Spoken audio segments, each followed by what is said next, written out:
Hi, I'm Luan Akin with Tagawa Gardens in Centennial, Colorado, and we are here today in this beautiful backyard to talk about one nasty bug. With me to help us walk through that conversation was one very nice guy. This is Mike Landers. He is one of Tagawa's certified arborists. He does a lot of work in these yards around Metro Denver, so you tell me, what's the bug and when did you first see it?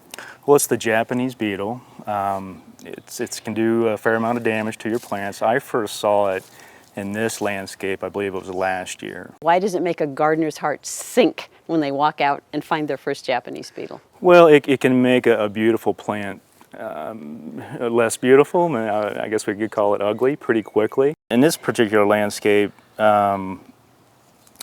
have probably two of the bug's favorite plants, the roses, and then we're looking at the linden right here, and then this pretty typical damage. They just come in and just eat the leaves, devour.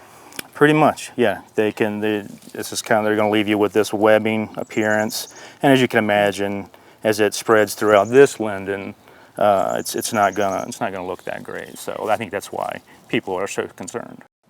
Best way to go about this? I certainly recommend an integrated approach. Okay. Multiple approaches. Multiple approaches, yeah.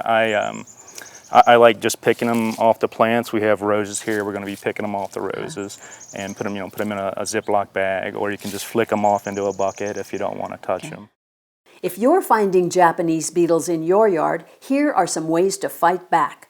Keep in mind that pollinators are an essential part of any healthy landscape. So whenever you use any pesticide, remember to read and follow package directions carefully. Avoid using the pesticide anytime pollinators are present. One of the newer products in the market is called Beetle Gone. It's a powder that's mixed with water and sprayed directly onto the plants where the adult beetles are feeding. Beetle Gone doesn't kill the beetles on contact. It contains a bacteria that is deadly to Japanese beetles that eat the treated vegetation. Used as directed, it will not harm beneficial insects, people, or pets. Japanese beetles begin their life in the soil, and that's an ideal place to fight back. You can do that with Grub Gone. It's a granular insecticide applied to the lawn with a broadcast spreader. May through August are ideal times to put it down. Beneficial nematodes are microscopic parasites that also attack the grubs. The nematodes are mixed with water and then sprayed onto your moist lawn in the cool part of the day from May through August. The nematodes occur naturally and pose no threat to humans, pets, or beneficial insects. GrubX is a conventional granular pesticide that can be used against the grubs. It should be applied with a rotary spreader once a year between May and August. The synthetic insecticide 8 has been around for years. It kills the beetles on contact and should be used when they are present and visible. It should not be used when any beneficial insects are present.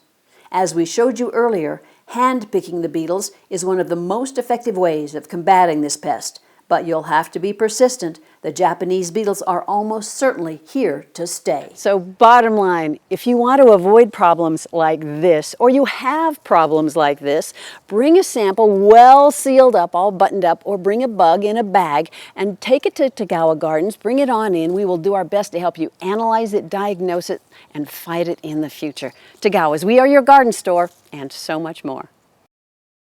If you like this video, please share it with your friends and find others like it on our Tagawa Gardens YouTube channel. Also, find us on Facebook and Instagram.